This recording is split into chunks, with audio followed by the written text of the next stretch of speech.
नमस्कार प्यारे बच्चों, आज हम आपके सामने नए टॉपिक के साथ उपस्थित हैं और आपको ध्यान होगा मैंने आपको पीछे धारामापी को कैसे आदर्श आमीटर के रूप में, कैसे आमीटर के रूप में प्रयोग करते हैं, उसी को धारामापी को किस हिसाब से वोल्टमीटर में प्रयोग करते हैं और उन दोनों स्थितियों में आदर्श स्थिति क्या है, वोल्टमीटर की आदर्श स्थिति क्या है और आमीटर के रूप में जब धारामापी को प्रयोग कर रहे हैं तो उसकी आदर्श स्थिति क्या है।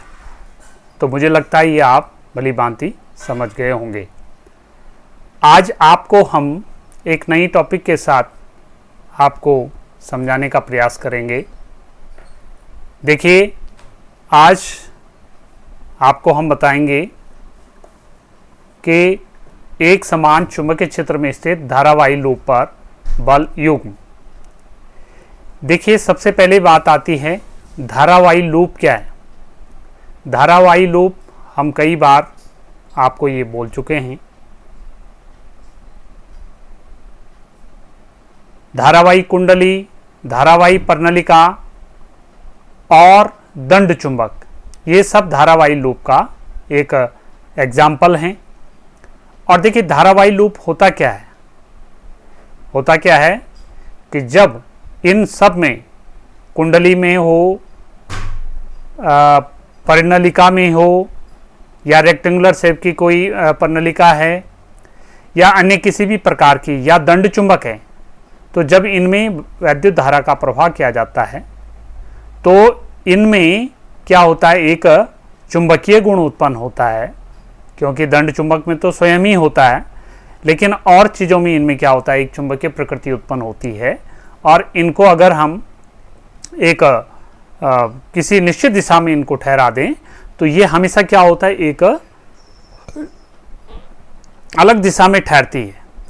यानी एक ध्रुव उसका एन की तरफ होता है, एक एस की तरफ होता है, एक उत्तर की तरफ होता है, एक दक्षिण की तरफ होता है। नॉर्थ और साउथ स्थिति में ये ठहरता है।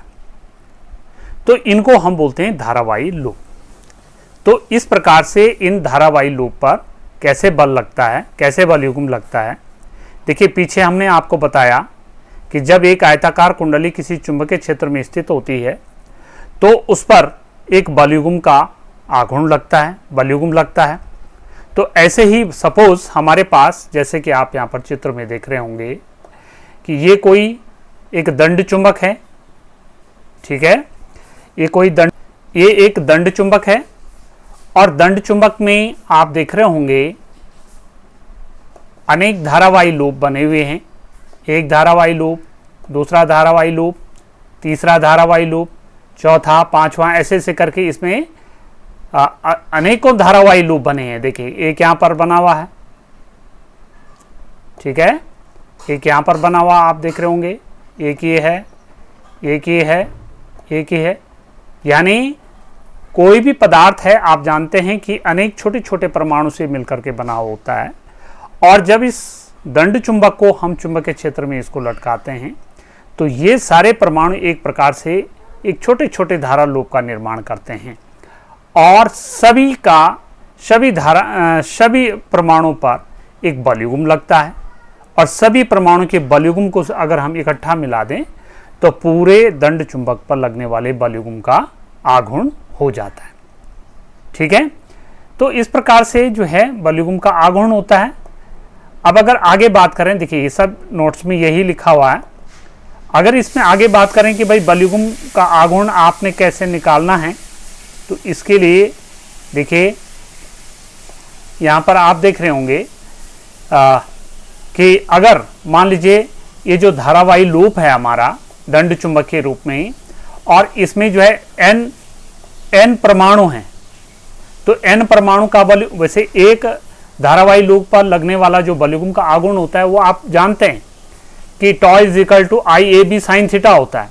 लेकिन अगर इसी पदार्थ में n परमाणु हैं और n धारावाही लूप बन रहे हैं तो ऐसी स्थिति में जो बल युग्म का आघूर्ण लगेगा वो कितना लगेगा, tau is equal to N I A B sine theta, जहां पर प्रत्येक यहाँ पर जो ये एन है, आई है, ए बी साइन थीटा, ये अलग अलग चीजों को व्यक्त कर रहे हैं।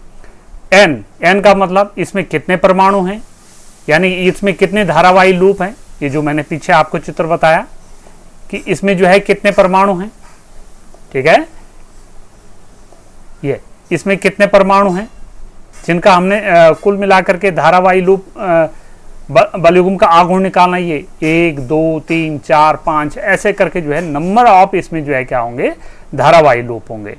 तो इनका बल युग्म का आघूर्ण निकालना, उसकी संख्या को यहां पर हम क्या कर रहे हैं, एन से डिनोट कर रहे हैं, ठीक है बेटा। Tau is equal to N. I क्या है, प्रत्येक में बहने वाली धारा की मात्रा है। ए क्या है, ए मानी इसका पूरे का जो क्षेत्रफल है, पूरे का क्षेत्रफल कितना है उसे ए से डिनोट किया जा रहा है। बी चुंबकीय क्षेत्र की तीव्रता है, और थीटा वो क्षेत्र की दिशा से किस कोण पर इसको रखा गया है उसको हम क्या बोलेंगे,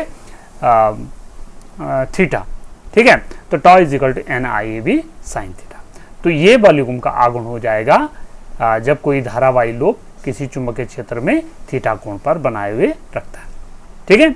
अब आपको ध्यान होगा कि जब आप पीछे कूलाम का नियम वाला चैप्टर पढ़ रहे थे तो वहां पर हमने आपको बताया था कि भाई जब कोई द्विध्रुव किसी चुंबकीय क्षेत्र में किसी वैद्युत क्षेत्र में रखा होता है तो उसका बल युग्म का आघूर्ण क्या होता है, पी से डिनोट करते थे।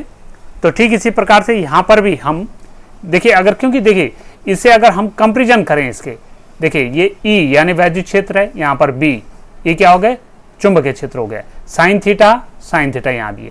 कहने का मतलब मेरा ये है कि भाई ये जो हमारे पास ये एक्स्ट्रा टर्म यहाँ पर आ गया ये वाला, तो ये क्या है, एक नई भौतिक राशि को व्यक्त करता है।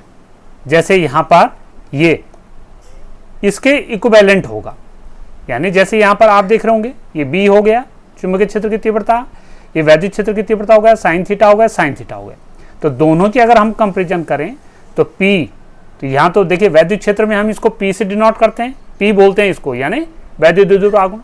तो यहाँ पर इसको भी हम उसी हिसाब से नाम बोलते हैं, इसको बोलते हैं चुंबकीय द्विध्रुव आघूर्ण। इसका नाम क्या है यहाँ पर, चुंबकीय द्विध्रुव आघूर्ण। ऐसे आपने इसको समझना है, ठीक है बेटा। तो यहाँ पर इसको हम किससे डिनोट करते हैं, एम से डिनोट करते हैं इसको, ठीक है।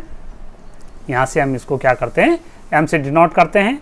और इस प्रकार से tau is equal to N I A B sine theta जो हो जाता है, ये आपका हो जाएगा tau is equal to M, जैसे वहाँ पी ई साइन थीटा था, तो यहाँ क्या हो जाएगा, एम बी साइन थीटा, ठीक है।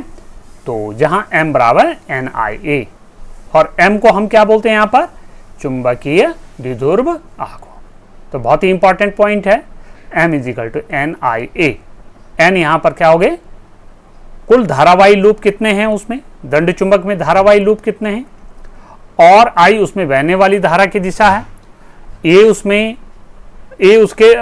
उसका जो है क्षेत्रफल हो गया। तो इस प्रकार से M is equal to N I A भी हो गया, ठीक है।